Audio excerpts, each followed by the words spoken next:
Welcome to the Sailing and Cruising the East Coast of the United States podcast. I'm Bela and Musits. This episode is part of a series I recorded with Mike Malekoff during our sailing trip up the East Coast. We were relocating his Hunter 44 Deck Salon from Brunswick, Georgia to Burlington, Vermont. Please note that the video version of this podcast primarily features photographs and short video clips I captured along our journey. The audio was recorded on the boat, typically in the evenings at anchor or in a marina, although we did record a few segments while underway. Join Mike and me as we explore the United States East Coast aboard his Hunter 44 Deck Salon. I hope you enjoy this podcast. Hello, and welcome to another exciting episode of Sailing and Cruising the East Coast of the United States. I'm Bela Musits. And I'm Mike Malekoff, and the excitement is only in the eyes of the beholder, because today was not as exciting in terms of, or I should say nerve-wracking travel day as the past two or three. Well, I thought it was very exciting today, Mike. I know. It wasn't nerve-wracking. You're right about that. Right. But I thought it was very exciting. So today we went from Chesapeake, Virginia, the free town dock in Chesapeake, Virginia. And the first thing we had to do was go through a drawbridge.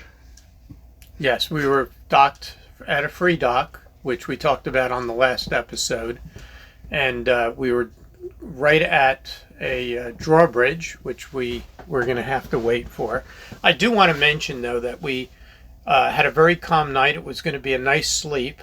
And you fortunately had your hatch closed. I had mine open, and I was awakened of the lovely screams at 5:30 in the morning of stroke, stroke, stroke, as several sculls, 2, 4, and 6 men, streamed past the boat with the coach with his electric megaphone. So I had an early awakening. So I'm glad I had my hatch closed. Yes.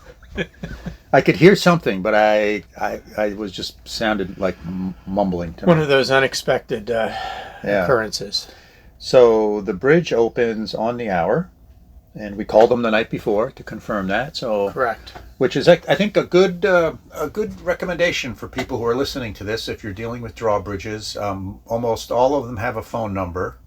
And you can call them a half a day in advance, a day in advance, and sort of get the latest and the greatest, because it can be, I won't say often, it can be different than what's published in the various different waterway guides and active captain, etc. And I think that's very good advice, because all the bridges have phone numbers listed, and things do change. Sometimes there are mechanical issues, sometimes something is going on, but it's not always correct as to what's published. And by calling, most of the bridge tenders, for the most part, are fairly friendly, and they'll explain to you what's going on. Although I do backtrack to the one that we called that said if we got there before 7, they would open on demand, and we got there before 7, and he said no. So not to throw water on that, but the bridge this morning was prompt, and we decided to delay an hour because of a thunderstorm that was coming through, which was a good decision because we were not in a rush today. We were only doing 25 nautical miles today to get to our destination. So we did decide to wait the storm out. It turned to be a nothing burger for the most part. It rained a little bit, but we didn't get any high winds. But do you want to talk about the excitement of when we were ready to pull out for the next opening, which was an hour later? Yes. So we looked sort of upstream, I'll call it, sort of behind us, and we see a big old tugboat. And he's waiting for the bridge opening as well. Pushing 200-foot barges? Yeah, I don't have a clue of how Big. long they were. But yeah, one tugboat pushing 2 barges. he had 4 sailboats behind him, and so the bridge is going to open at 9. You could hear the barge operator, the tugboat operator, call the bridge. The bridge says, "Yep, I'll be ready for you at 9." And then we chimed in and said, "Hey, we're up here at the free dock," and we all came to an agreement that we were going to follow the barge was going to go through the bridge first. And it actually was the lock, which was directly after the bridge. They were the ones that called and said, "We want the barge to come through first so that they could tie that off." Yes. And then you silly boats follow it. So yeah, there is the one and only lock on the ICW, is in the village or town of Chesapeake, Virginia. So it was right after this drawbridge. So they open a drawbridge, the tug and the 2 big barges go through, all the sailboats line up, and we follow them. He goes into, and the lock operator was very helpful and very informative. Yes. So he called on the radio and said, "Let the barge come in first. We're going to tie them up to the right-hand side of the lock, and you guys all tie up to the left-hand side. We will call you when it's safe to come in." And so we all sort of hovered around outside of the entrance to the lock. The barge went in. Barge got tied up. He called us. He said, "Come on in, one at a, follow each other in," and we did that. And the lock tender came and helped everybody tie up and gave us instructions. Why don't you explain exactly what happens? How do you tie up? So he wanted 2 lines, one at the bow and one at the stern. So he had a long boat hook with him, and I was at the stern of the boat. No, you were at the bow. Okay, I was at the bow of the boat, and you were, yeah, but then you came back. All right, I'm confused. He grabbed the bow line with the boat hook. That's why I brought up so when we were pulling into the lock, I was at the stern. Because remember, on the radio we heard, "I'll take the stern first." Right. Yeah, so you're right. I was at the stern. The bow line was looped over the lifelines. Oh, and he grabbed it himself. And I threw the stern line over the cleat, the big, huge cleats they had on the side of the lock. And he grabbed the bow line with his boat hook, and he tied that off. And so then once we were secure, he did the other 3 boats that were behind us. He helped them. And then you held the stern line with just one wrap around the cleat. I went up to the bow, and I was able to, he put a figure 8 around the cleat. I was able to flip that off. So I just had one wrap around the cleat, because you have to be able to let some slack out as the water level drops. In this case, the water level's dropping, so we need to be able to make that line longer. I think it's about a 2-foot drop.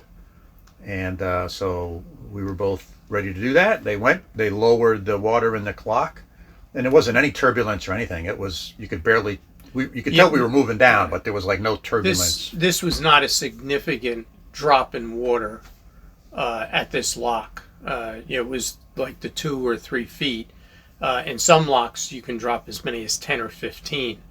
But this was just a slight one. And I think, weren't we trying to figure out why is there one lock right on the ICW? Yeah, and I don't know the answer to that. Maybe a listener, who works for the Army Corps of Engineers knows the answer to that. But it's the only lock on the whole ICW, and everything's at sea level, but there just must be, between the Chesapeake Bay and further down south, there just must be some large currents or tidal changes, and that's why they need a lock. Otherwise the current would rip through there. But regardless of whatever it is, there was this lock, and then once the water was down to the proper level, they opened the doors, and the lock tender told the sailboats, "You guys leave first," and we kind of single file left the lock, and then behind us the barge came. And that was a neat experience. So that was part of what made today exciting. And then we all sort of followed each other up the ICW towards Norfolk, and went through a couple drawbridges. The drawbridge operators today were, I would say, exceptionally helpful and exceptionally nice. Yes, not as entertaining as our friend at a swing bridge back yonder, but one of the I shouldn't say interesting, but one of the challenges of on the ICW heading into Norfolk, basically Norfolk is the end of the ICW. It is mile marker 0. So today's trip that we took, we were at approximately mile marker 20, I believe, give or take.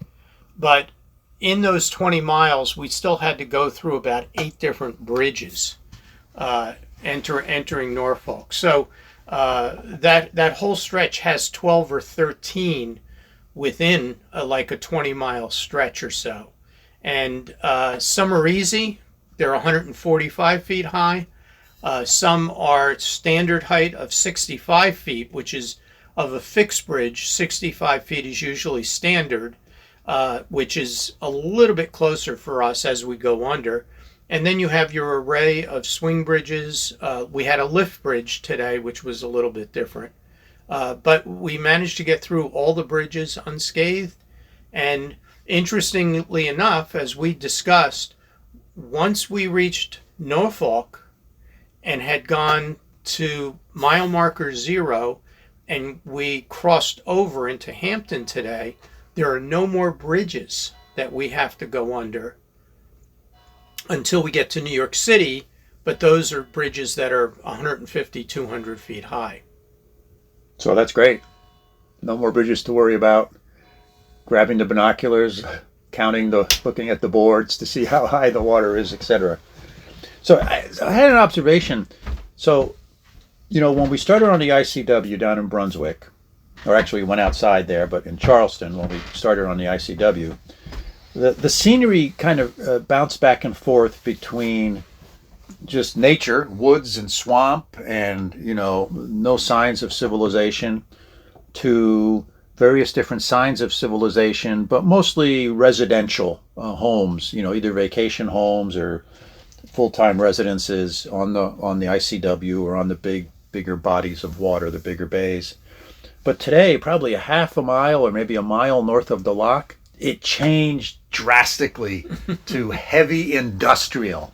It's just cargo like ships, ship barges, repair facilities, barges, cranes all over the place. It was such a contrast to the whole rest of the trip. The last 5 miles, 10 miles of this trip is just, and then we went by the biggest Navy facility on the East Coast, I think it is. Yes. And we were going right through downtown. Right through downtown Norfolk. And we got to see a whole bunch of various Navy ships in dry dock being repaired or being worked on or whatever they do to them. And we're chugging along, and we hear on the radio, "Securite, securite, mariners, pay attention. AC 77 is pulling out and leaving the dock." Correct. AC 77 is pulling out. Oh, well, that's nice. What exactly is AC 77, Bela? So I looked it up. It's the AC stands for aircraft carrier. 77 is maybe the 77th aircraft carrier they built. I don't know what the number 77 means, but it was the George H.W. Bush, which was the last of the most recent class of carriers they have built.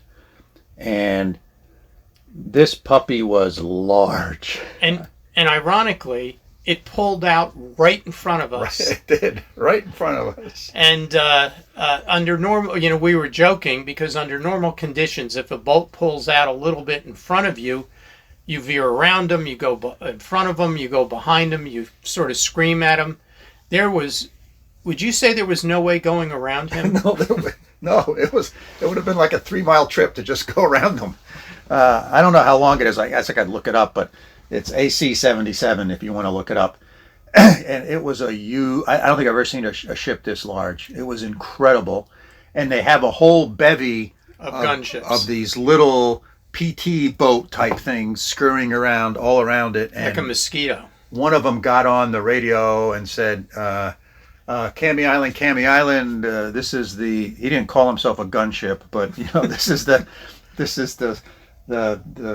aircraft carrier protector fleet, Starfleet, saying, please do not get within 500 feet. 500 yards. Oh, excuse me, 500 yards. Yes. Stay outside. 500 feet would have been underneath it. Yeah. I think it was that big. Stay 500 yards away, and veer off. And we heard him tell some folks, hey, turn to port. Yeah. You're getting too close. Turn to port. They were not asking. No, it wasn't a request. And you know what else you pointed out? You noticed, and I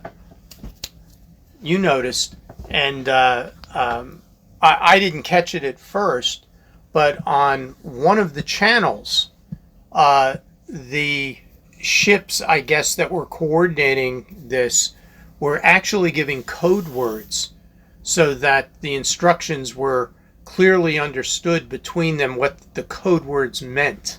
And that was something you caught, because I was steering the boat at that time, but because it never dawned on me, right? But because anyone can listen to the radio. Correct. So you can identify yourself as, Navy vessel 123, and I can get on 10 minutes later and say, hey, I'm Navy vessel 123, and start. And so there was this kind of exchange of code signs. Yeah, one Navy vessel was calling another one, and they said, and then there was, somebody, I forget what they said. There were specific responses in order for them to move to the next level. Yes, and then they said, okay, you can turn heading. Right. They gave them an instruction, but so that was kind of neat.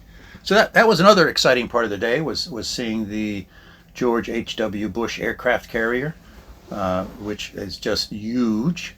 Seeing all these other Navy ships being worked on, and we then pulled into Safe Harbor Blue Water Marina in Hampton. And very nice marina. People were nice here. A person met us at the dock, gave us good instructions, was very helpful in getting the boat tied up. So can certainly recommend this place. And it's been a good day. The one not negative, but the one thing to consider when coming here is that there's really nothing around it. It's all residential, so there's no really walking downtown. There is a restaurant here at the marina, and it's closed on Mondays. And today's Monday. Today's Monday. So we'll try it tomorrow. We'll try it tomorrow, maybe. It looks like we're going to be here until Wednesday morning. And Mike and I spent an hour looking at various different wind predictions and wave predictions and weather predictions for the next several days, trying to determine whether we will go up the Chesapeake and through the Chesapeake Delaware Canal and down to Delaware to get to Cape May, or whether we will go from here directly to Cape May on the outside, as they say, in the Atlantic Ocean. So that determination is yet to be made. Yeah, and it's a bit of a guessing game. Sometimes too much information, it can be overload. But I will say it is amazing the information that you can gather now on everything from tides and currents, winds, gusts, waves, the period of the waves. It can be overwhelming at times, but I think you said it best as you kind of dissect and look at all of this and then average it out and then guess. Right, average it out and then remember it's just a prediction. Yes. And it's not reality, it's a prediction. So I think our big question on going outside to Cape May, we said, is 155 miles outside, and the winds look very favorable. Our little concern is the waves look in the 3 foot area, 3 foot, maybe a little higher, which doesn't sound too intimidating, but it could be on the beam. And we spent 8 to 10 hours on our first night out being hit on the beam by rolling waves, and it wasn't comfortable. So so that's what we're trying to determine and to see tomorrow. We'll have about a 24-hour gap to make that decision and see which way we go. So it's been an exciting day, really a fun day for me. I really enjoyed the scenery and the things that we got to do, and looking forward to having a nice quiet evening and relaxing a little bit tomorrow. And making big decisions. And we have some things going on. As anyone knows with a boat, whether it's a sailboat or a powerboat, something is always going wrong. And when we were in the Albemarle Sound, when we got hit with the high gusty winds, 40 knots, driving rain sideways we couldn't see, the anemometer at the top, the wind instrument at the top of our mast, my mast, stopped functioning. So we currently have no wind speed at all. We do have wind direction, but not wind speed. And sometimes I think the driving rain, it's just the water got in there and it's screwing up the connection. So the challenge is I've tried to contact a rigger because the challenge is it's 60 some feet up in the air. So that's just one of the little things. There's a couple other little things to try and address before we head out from here. Yeah, so the plan is to take care of those things tomorrow and more than likely head out of here Wednesday morning. Yeah. So thanks. That sounds good. And while I'm working on that, I'm going to try and convince Bela to maybe polish the boat. Yeah. Very good. Very good. On that note? Yeah. So thanks for listening, and we'll talk to you again tomorrow night. Hope you enjoyed this episode. And as always, if you have any questions or suggestions, please feel free to contact us at sailingtheeast, that's all one word, @gmail.com. That's sailingtheeast @gmail.com. Thanks for listening.